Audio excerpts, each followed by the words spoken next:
Peço que você abra sua Bíblia no livro de Romanos, capítulo de número 12,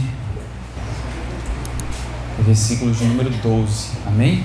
Regozijai-vos na esperança, sede pacientes na tribulação, na oração perseverantes.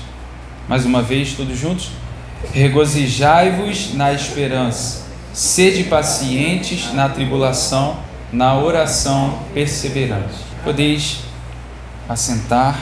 Irmãos, o Senhor, Ele falou grandemente comigo nessa palavra. Eu tinha algo na minha mente quando fui convidado, mas Deus falou diferente no meu coração. E eu queria dar como tema dessa mensagem: como viver sendo cristão nos últimos dias.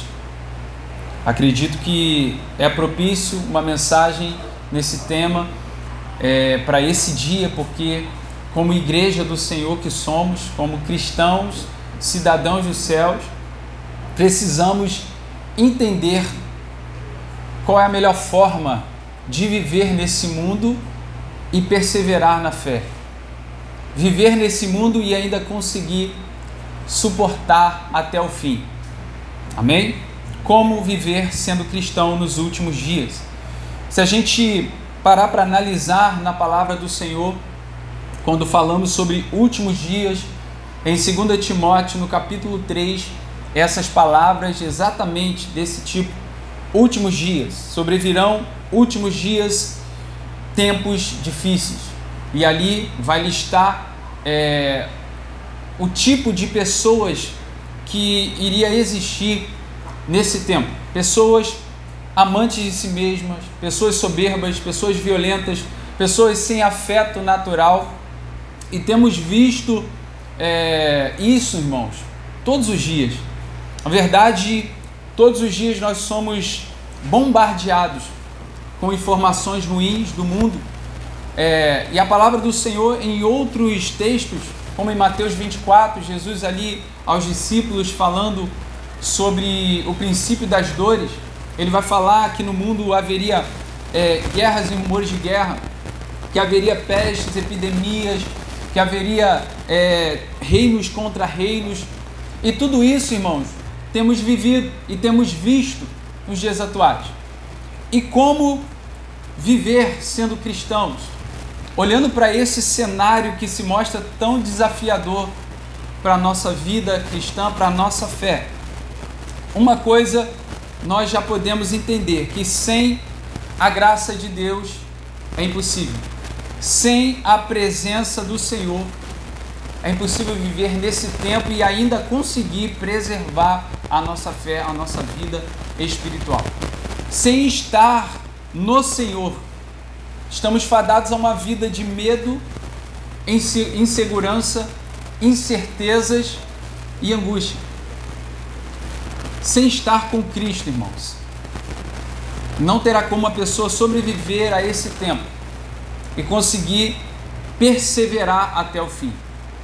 Entendemos na palavra do Senhor que ela nos incentiva a viver e passar por esse mundo sem nos contaminar com ele.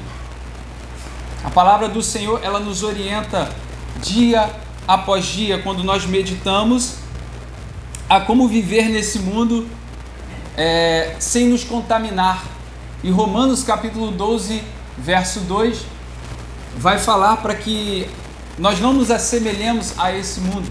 Não vos conformeis com esse mundo, mas transformai-vos pela renovação do vosso entendimento.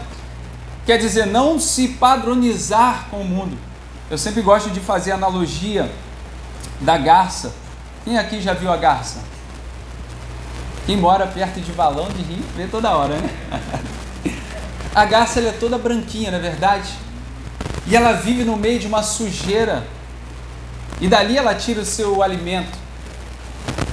Mas você nunca vai ver a garça, as penas da garça sujas. Você sempre vai ver ela branquinha. Se você olhar para a parte inferior, você vai ver que a pata dela é mais escura. Irmãos, nós somos como a garça. Temos que viver nesse mundo de podridão sem nos contaminar com ele, sem deixar que esse mundo contamine as nossas vestes espirituais. Então, irmãos, observando a palavra do Senhor e aquilo que nós lemos nessa noite, como viver nesse tempo e ainda ser capaz de preservar a nossa fé. Lemos então aqui em Romanos capítulo 12, verso 12, 3 atitudes fundamentais para viver nesse tempo. Regozijai-vos na esperança, sede pacientes na tribulação, na oração perseverante. Antes de falar sobre isso, vamos falar um pouquinho sobre o livro de Romanos. O apóstolo Paulo escreve o livro de Romanos no final da sua terceira viagem missionária. Ele ainda não tinha ido para Roma, mas já estava avisando, aquela igreja que ele iria visitar. E é interessante que, se você olhar o livro de Romanos, é um livro que fala sobre, ele abrange de forma geral os valores do Evangelho. Você vai ter ali temas como a justificação pela fé, você vai ver temas como a lei e a graça, o perdão dos pecados. Praticamente o apóstolo Paulo, ele abrange todo o Evangelho de forma prática e também teórica no livro de Romanos. E para alguns estudiosos, o livro de Romanos ele é tido como o maior expositor da doutrina do Evangelho. E isso credencia esse livro e essas palavras para que nós possamos nos alimentar nessa manhã e saber o que devemos fazer, essas 3 atitudes fundamentais para que possamos perseverar na fé. Temos visto, irmãos, no nosso tempo que muitos têm abandonado Jesus.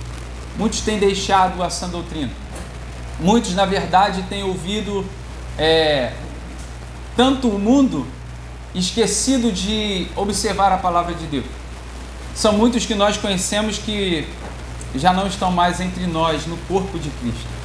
É lamentável, mas hoje nós estamos aqui fortalecendo a nossa vida espiritual, fortalecendo a nossa fé para que nós possamos perseverar até o fim. Amém? Amém. Glórias a Deus. Primeira atitude fundamental: regozijai-vos na esperança. A palavra regozijai-vos pode ser trocada por alegrai-vos em algumas traduções. Alegrai-vos na esperança, alegria. E é bem verdade que uma das principais armas do inimigo, um dos principais objetivos do diabo é tirar a nossa alegria. Você já percebeu? Quando as coisas não vão bem, quando de uma hora para outra acontecem coisas que nós não estamos esperando, só para tirar você da paz, só para tirar a tua graça, só para tirar a tua alegria. É o inimigo, tenha certeza disso. O diabo não quer ver o cristão contente, porque o cristão que está alegre, ele canta, ele glorifica. O cristão que está alegre, ele tem motivação para pregar o Evangelho, ele tem motivação para fazer a obra de Deus. O que será de um cristão que não é alegre, que não é feliz, irmãos? Jesus não nos prometeu sobrevivência nesse mundo, ele prometeu uma vida e vida com abundância. Eu, quando estava escrevendo isso, a primeira coisa que veio na minha mente foi como sobreviver sendo cristão nos últimos dias. E logo eu pensei, como assim sobreviver? Jesus não está oferecendo apenas a sobrevivência. Ele disse, darei vida e vida com abundância. Ele quer nos dar uma vida plena aqui na terra também, para que nós possamos já desfrutar na terra aquilo que o Senhor quer nos dar.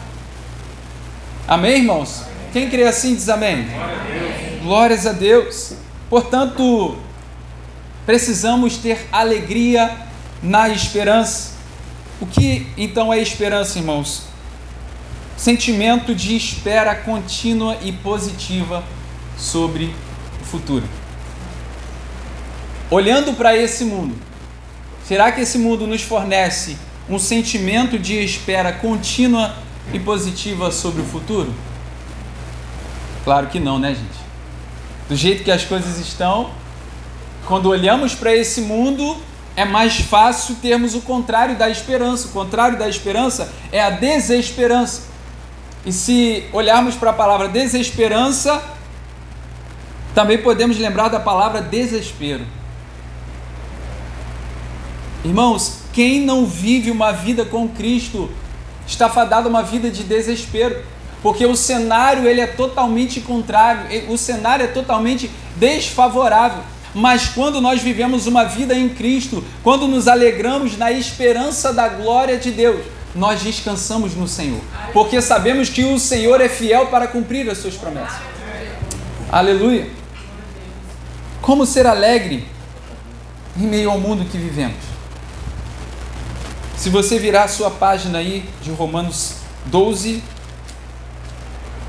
vai passar 13, 14, você vai no 15. Amém? Romanos 15, capítulo 15, versículo de número 4. Nesse texto de Romanos 15, nós vamos encontrar as 3 fontes da esperança. Amém? Amém. Glória a Deus. Versículo 4. Pois tudo quanto outrora foi escrito para o nosso ensino, foi escrito, a fim de que pela paciência e pela consolação das Escrituras, tenhamos esperança. A primeira fonte de esperança é a palavra de Deus. A palavra de Deus é a primeira fonte de esperança do cristão. Amém? É na palavra de Deus que nós encontramos sustento, alimento para prosseguir. Enquanto o mundo diz que não existe esperança para alguém, a palavra do Senhor diz que o Senhor morreu em favor desse alguém. Enquanto o mundo prega a tristeza, o Senhor Jesus ele veio para dar alegria, e veio para dar vida e vida com abundância. Você já percebeu que nós estamos na contramão do mundo? Tudo aquilo que o mundo fala ao contrário, a Bíblia, ela fala, né, diferente. E nós, irmãos, a gente tem que sempre olhar para a palavra de Deus. A palavra de Deus, ela deve ser uma fonte de esperança para a tua vida. Por isso nós estamos aqui. Porque se de fato olharmos para esse mundo, não teremos uma esperança de amanhã. Mas a palavra do Senhor, ela vai trazer, irmãos, vários textos, várias promessas que nos fortalecem e fazem com que nós acreditemos no Senhor e depositamos a nossa fé no Senhor para passarmos por esse mundo. Portanto, a palavra do Senhor é a primeira fonte de esperança. A segunda fonte de esperança, Romanos capítulo 15, verso de número 12. Diz assim: também Isaías diz, haverá a raiz de Jessé, aquele que se levanta para governar os gentios. Nele os gentios esperarão. A segunda fonte de esperança é a raiz de Jessé. Quem é a raiz de Jessé? Jesus. Nele os gentios esperarão. Jesus é a nossa fonte de esperança. Amém? Toda vez que você estiver desesperançado por esse mundo, toda vez que o cenário na tua vida se mostrar desfavorável, olhe para Jesus. Aleluia, o autor e consumador da tua fé. Jesus, ele diz lá em João 14, no mundo tereis aflições. Perdão, Jesus ele diz em João 14, não se turbe o vosso coração. Confundi aqui as palavras. Credes em Deus, crede também em mim. Na casa de meu Pai há muitas moradas. Jesus ele promete que nós estaremos com Ele. Amém, irmãos? Amém. Essa é a maior promessa que nós temos, a vinda do Senhor. Para que nós possamos ir morar com o Senhor, vê-lo face a face. Assim como Ele é, nós também seremos, irmãos. Amém? Coloque os seus olhos no Senhor, para que você tenha a esperança. A terceira fonte de esperança, logo no versículo seguinte, versículo 13. E o Deus da esperança vos encha de todo gozo e paz no vosso crer, para que sejais ricos de esperança no poder do Espírito Santo. O Espírito Santo é a terceira fonte de esperança. Amém, irmãos? Amém. Você tem buscado o Espírito Santo?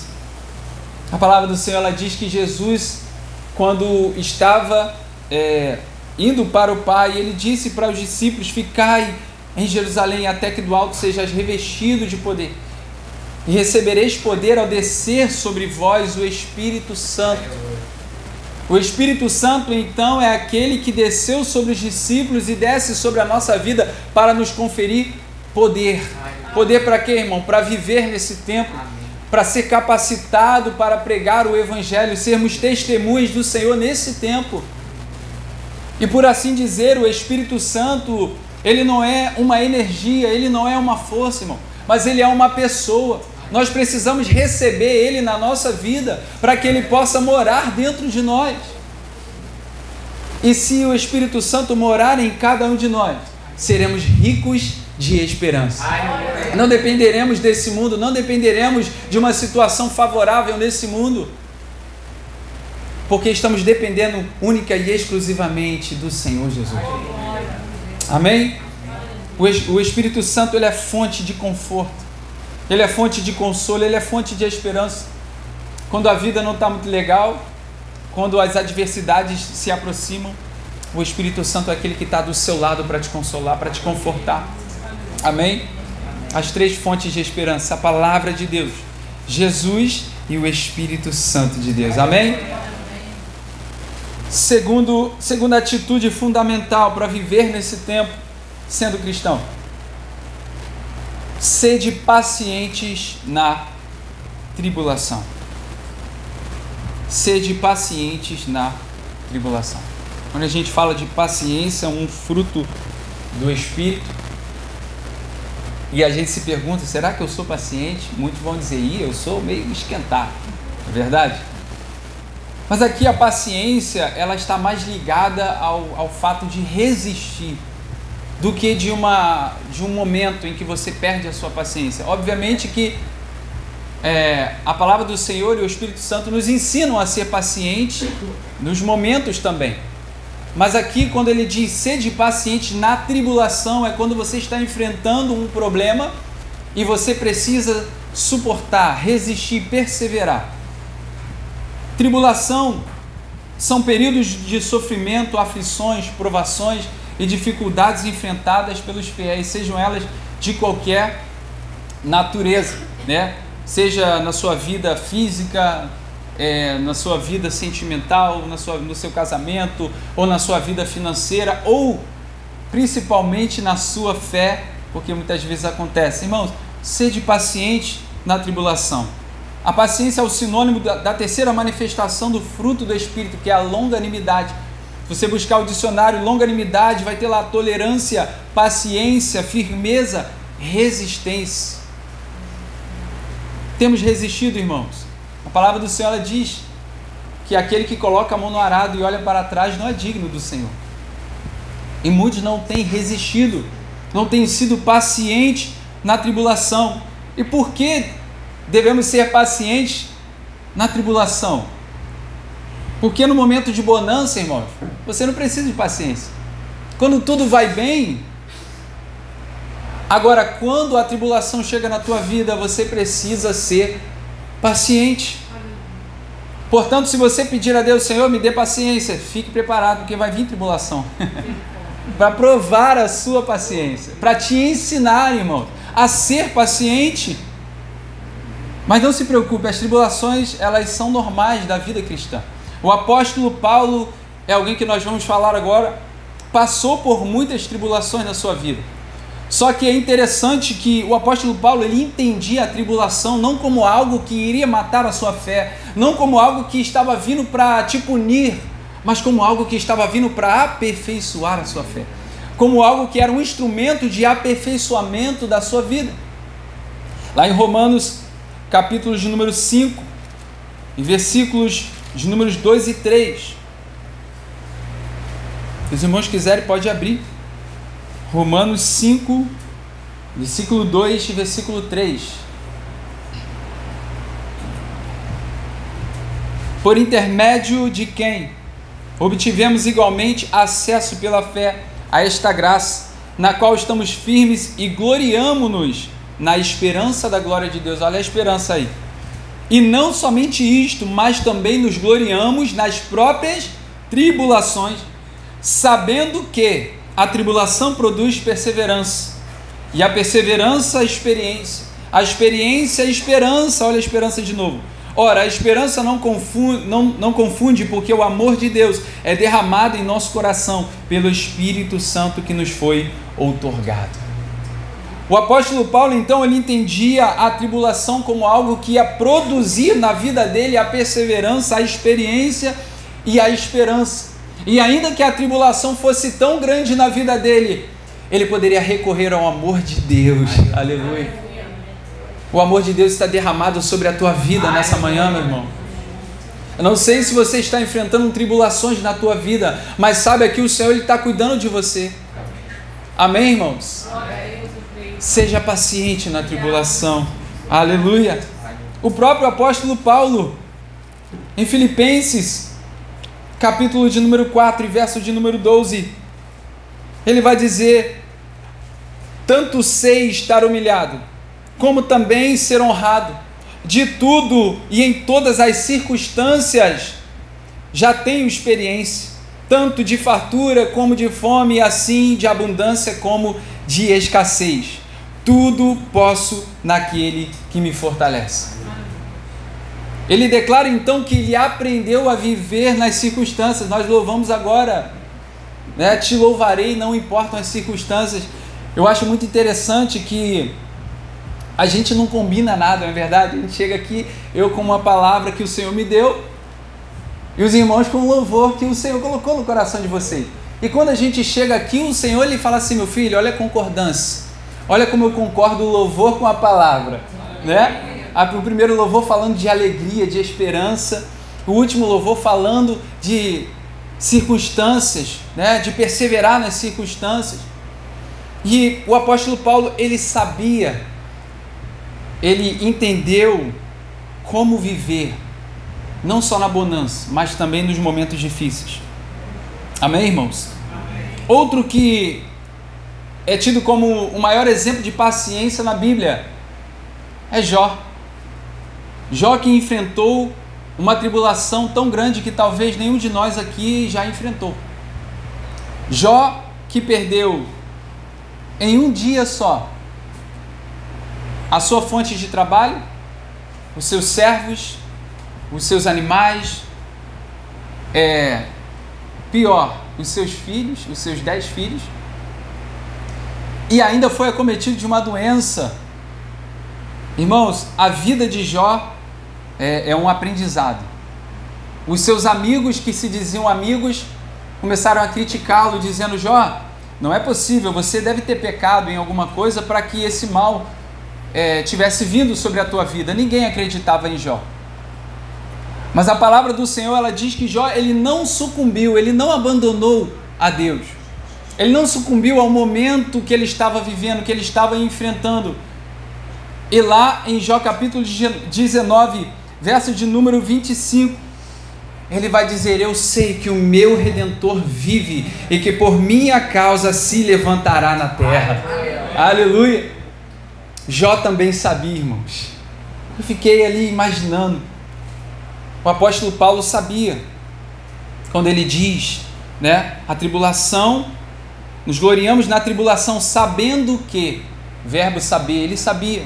E quando ele diz sei estar, verbo saber de novo se repetindo. E quando Jó diz eu sei que o meu Redentor vive, o verbo saber também se repete. Eu falei: gente, por que tem essa repetição do verbo saber?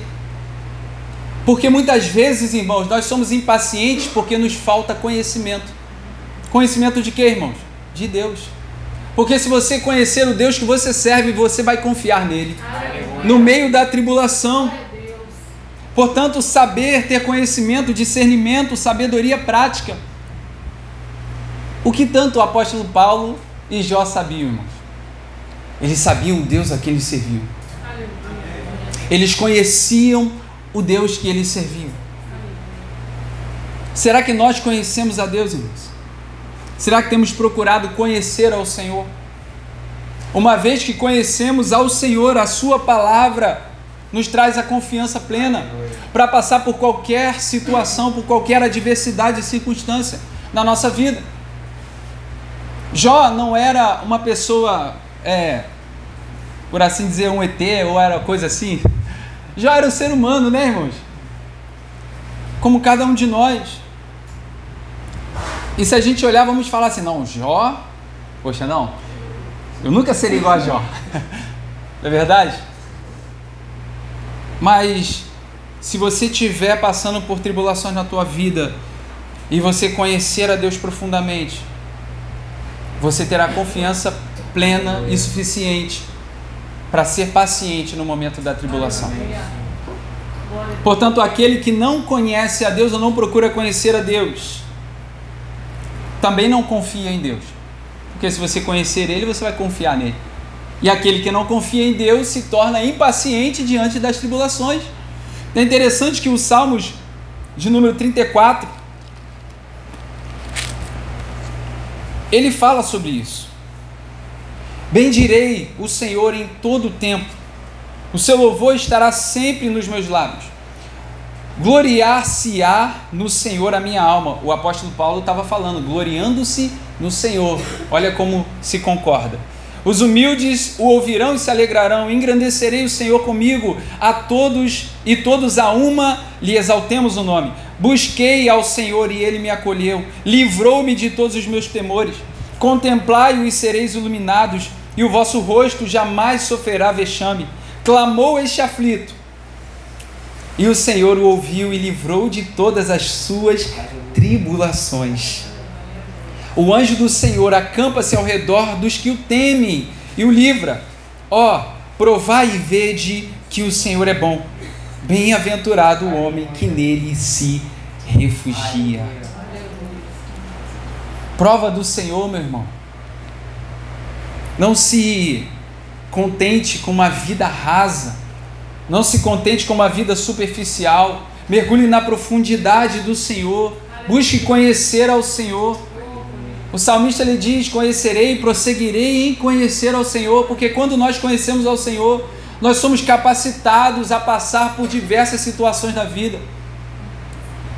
Temos a plena confiança no Senhor, sabendo que o Senhor é fiel e justo para cumprir suas promessas. E quando muitas vezes nós estamos na presença do Senhor, mas nos sentimos impacientes diante da tribulação, o que devemos então fazer? Busque ao Senhor, tanto até que a impaciência dê lugar à confiança. Busque ao Senhor, para que o Senhor possa transformar a tua vida de dentro para fora. E eu tenho certeza que o fruto do Espírito, a longanimidade, a paciência, vai ser revelado na tua vida, amém? Glórias a Deus. Terceiro e última atitude para viver nesse tempo, sendo cristão: perseverai na oração, ou na oração perseverante. O que é perseverar, irmãos? Perseverar é ser assíduo, contínuo, constante, incessante. Lá em 1 Tessalonicenses capítulo 5, verso 17, vai dizer: orai sem cessar, sem parar. E Jesus também já entendia a oração e já pregava a oração como uma prática, não como algo feito um dia aqui e outra vez lá, mas como algo rotineiro. Jesus, lá em Mateus 6, verso 5, ele vai dizer: e quando orardes, não seja como os hipócritas, os fariseus, que oram nas sinagogas, nas praças, usam de vãs repetições. Então Jesus ele entendia a oração como uma prática, mas não uma prática repetitiva, mas uma prática sincera. Amém, irmãos? A palavra também ela cita Daniel como um homem de oração. A Bíblia diz que Daniel, ele, depois de ser acusado pelos seus algozes ali, ele vai para o seu quarto, fecha a sua porta e começa a orar. E a palavra diz que Daniel costumava, Daniel 6, versículo 10, costumava orar 3 vezes ao dia. Era um costume na vida de Daniel a oração. E será que a oração na nossa vida é um costume? Ou é algo que a gente faz isoladamente? Será que temos perseverado na oração? Eu acho interessante que se a gente ler o livro de Daniel, em alguns momentos ali, alguns pontos, vai dizer que Daniel, ele era muito amado por Deus. Deus ama pessoas que se dedicam na oração.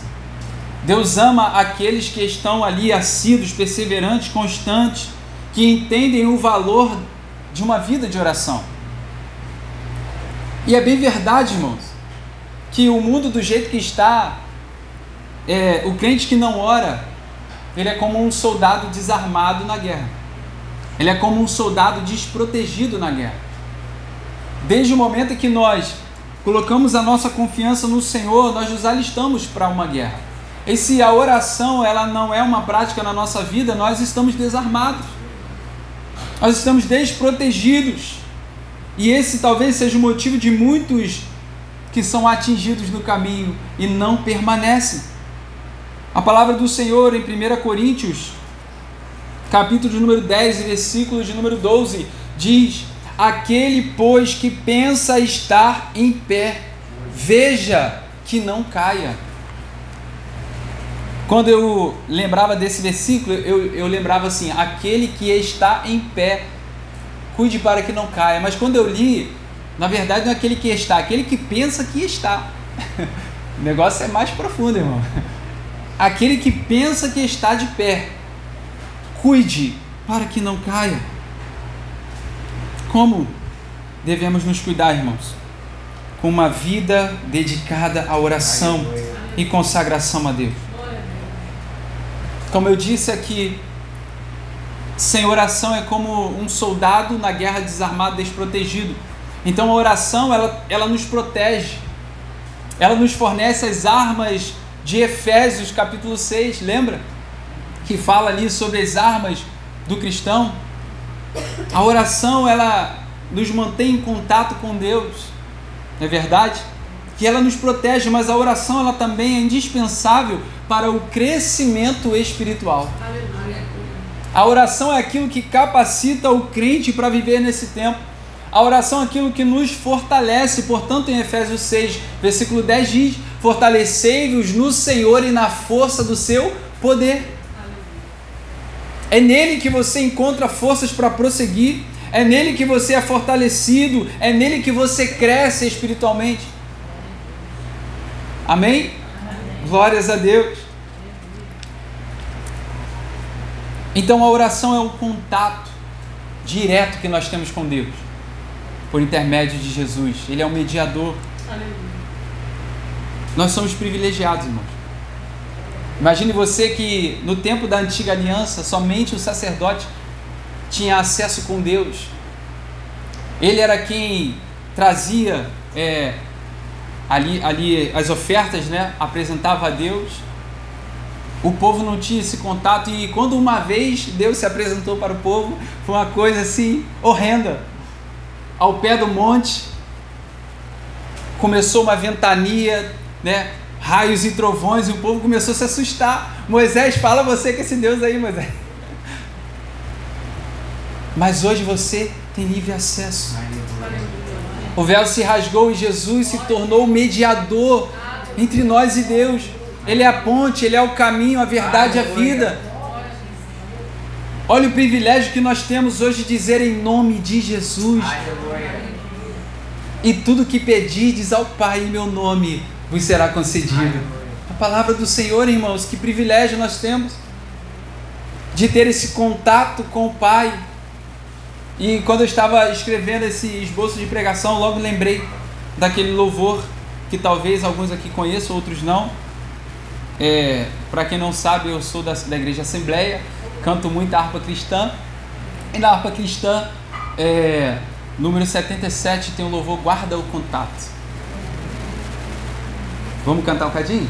Queres nesse mundo ser um vencedor, queres tu cantar nas lutas e na dor, queres ser alegre, quão bom lutador, guarda o contato com teu Salvador. Amém?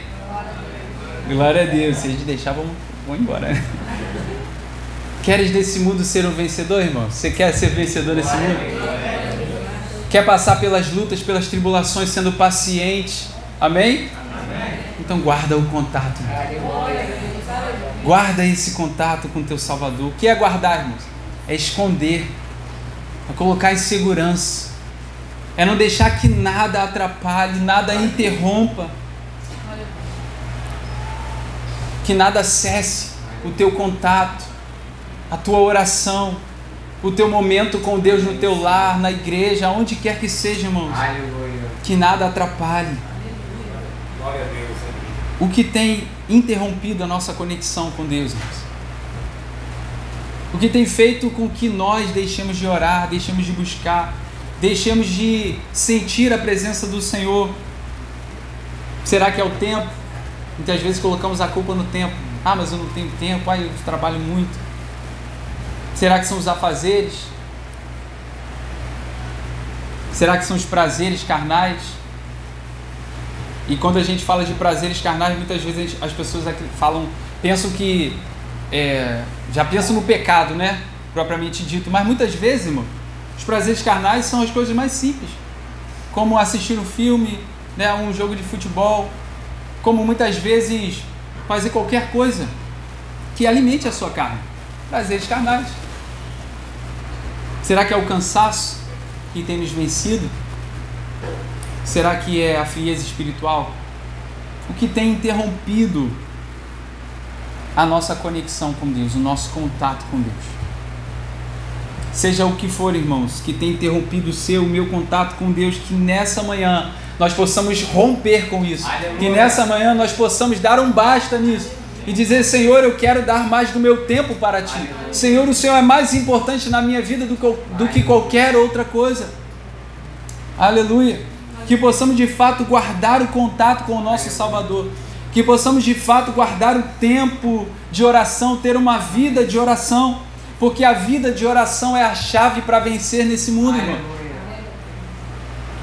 Quem já ouviu aquela palavra que diz: a oração é a chave da vitória, não é verdade? A oração não é só a chave da vitória, mas a oração ela significa tudo na vida do crente. Porque é o nosso contato direto com o nosso Senhor, com o nosso Salvador. Não negligencie uma vida de oração. Amém? Glórias a Deus. O que aprendemos nesse sermão, irmãos? Alegre-se. Seja alegre. Joga a tristeza fora, irmãos. Amém? Mantenha a sua esperança em Deus. Mantenha seus olhos em Cristo. Só vou te dar 2 motivos para a tua alegria. Você é salvo em Cristo Jesus. Aleluia. Aleluia. Glória a Deus. E existe a realidade da iminente volta de Cristo. Jesus está voltando. Alegre-se. Alegre o teu coração. A tua esperança seja firmada no Senhor nessa manhã. Conheça a Deus, para que você tenha plena confiança nele e desfrute de uma vida paciente, mesmo em meio às tribulações.